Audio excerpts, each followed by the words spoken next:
Hello, Marky Dragon, also known as Marcus Eikenberry in real life, and welcome to another episode of the Marky Dragon Show. So, I just wanted to follow up on my video boycotting EA over the disaster we know as SimCity. You know, something really interesting and unexpected has happened, and I thought it was worth a follow-up, because shortly after I posted the video, I did get an email from EA asking to continue to work on the issue and work things out. Now, and there was also several comments made on the video talking about where I had mentioned before that I got SimCity working. I got SimCity working after completely formatting the computer again and installing another drive, completely formatting the computer, a new install, and then it worked. But on my whole system setup, it wouldn't. And yes, it worked on my wife's machine, and it worked on my laptop. Well, when I say worked on my laptop, what I mean is that the game launched, but my laptop is not powerful enough to actually play the game. And it doesn't do me any good playing it on my wife's machine. I bought my copy of SimCity so that I could live stream it and create content.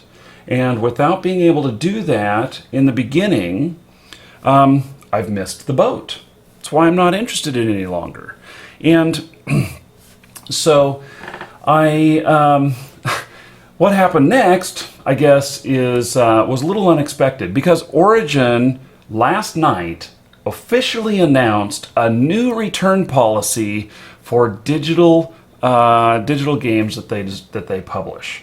And it says basically that I've got it here. So this is an article on Polygon that talks about Origin's Great Game Guarantee, and they talk about that you can refund within 24 hours and 7 days. There's a couple of different restrictions on that, and they refer to this article posted by Origin. And this was posted after my video went up, several hours after. And so they talked about this new and improved system, which sounds great to me, and their full policy here about everything. You know, my only thought really about doing that video boycotting EA is because I like EA. And let me just say this, I like their games. I don't like their customer service. And I like a lot of the people there. I know a lot of the people that work there. And, you know, so this isn't a big hate EA thing. This is, guys, I'd really like it if you improved, because I know that you're going to come out with good stuff again in the future. So my thoughts are that if they can improve in the future, I may be willing to try them again. You know, and you know how high my barometer goes on whether or not I'm willing to try them really depends on what game it has that I want to play. Right now, they have none. They don't have any games that I'm looking forward to playing. There might be some in the future, but right now, it's none of them. So at this point, I'm not going to really pursue this much further. I will reply to EA, letting them know that I would like store credit, because when they offered me, you know, to exchange my game, and then I went through and I looked, and there was nothing there that I wanted, and so I really just kind of settled there and like, do I have to choose a game? Because I originally asked for store credit. And I'm like, do I have to choose a game? And they're like, yes, you have to choose a game. Okay, so I go through and I look, and the only thing that I could find that that had any interest to me was a game that was on pre-order there. It wasn't actually one that I could like download right then. It was a game that was on pre-order. And even at that, it was really a stretch. I was just trying to get value for my money that I put out. And so, but did I really want to play it?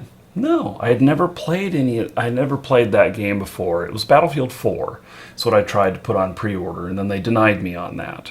And, but what their words were, choose any game in the store. It's in the store, So there was no accept this or accept that and everything. And so EA has written me and expressed the difficulty in exchanging for a pre-order item, which that's fine and everything.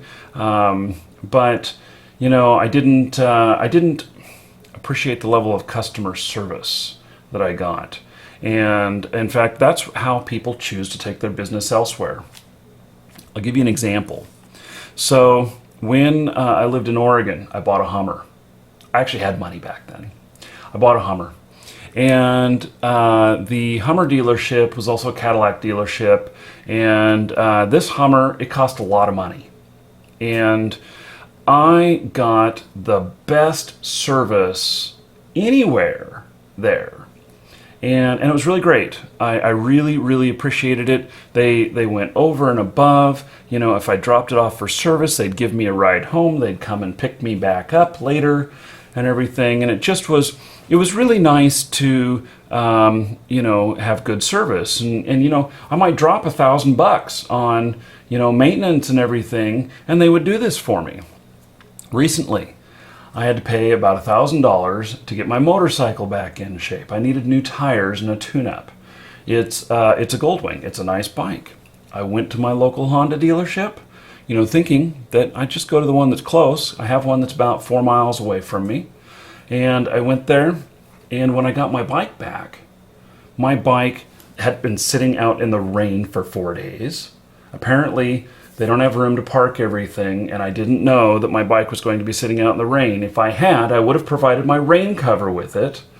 Because the exhaust pipes on motorcycles, they get a lot of nicks in them and stuff, and so you got to be really careful about getting a bike wet. Because now I have all these little rust spots along my pipes. And so, I was kind of upset about that. And then my bike was dirtier than when I left it. And, they did seem to do the work fine, but they forgot things and everything. And it was like, I was so disappointed with the customer service that I was getting, especially for the amount of money that I was spending. That's a big deal to me. I don't have a lot of money. And to spend that much money to get my vehicle back up and running again, it took a lot of work to get to that point. And then to be treated like crap, that's how I felt with EA. That's how I've always felt with EA. And so in this case with my motorcycle, I said, okay, I'm never taking my bike there again. I'm going to a different location, one that's 20 miles away instead of 4 or 5 miles away. They are going to get my business. They're the same thing. It's like game publisher, except this other one's going to get my business because they treat me better.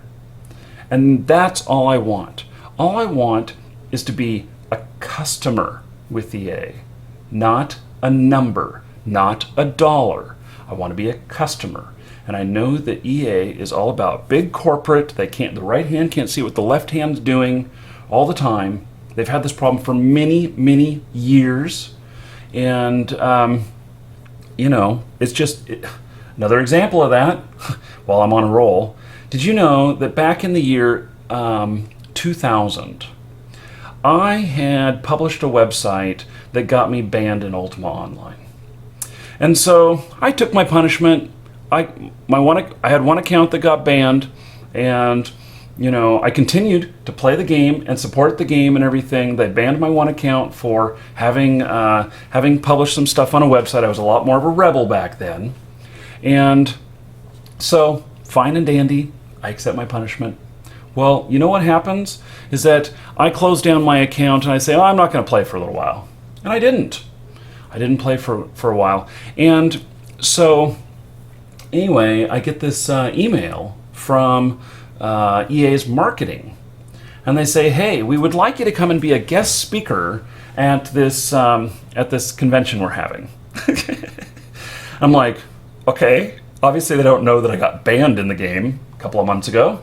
And so I tell them, I say, well, I don't currently have an active account or anything, and I went to the site and it requires an active account in order to register. And they said, oh, no problem. What's your address? And overnight they FedExed me a new copy of the game. And, to the horror of the people who banned me, it was Gordon Walton who banned me. So, Gordon and I are friends these days, so no harm done. But they used to call him Tyrant. And so, anyway, but that's just kind of the whole thing here with EA. EA is so frickin' big that they don't know what they're doing. And, whoever the president is of the company these days, I don't even know. But whoever you are, I encourage you to take the bull by the horns and really improve customer service. I know it affects the bottom line. I know that it will affect, investor, shareholder profits and everything. Customer service, real humans cost money. I know this. And that's why in our business, in our plan, it involves real humans all the way with all the customer needs, and I just implore you to maybe take that challenge of going out there and making customer service excellent. Another great example, those of you who live in the Northwest and have ever been to a Les Schwab, it's a tire company. And they bust their ass for you. They run everywhere they go when they're working on your vehicle. They get your vehicle done on time, no excuses. They offer you amenities while you're waiting.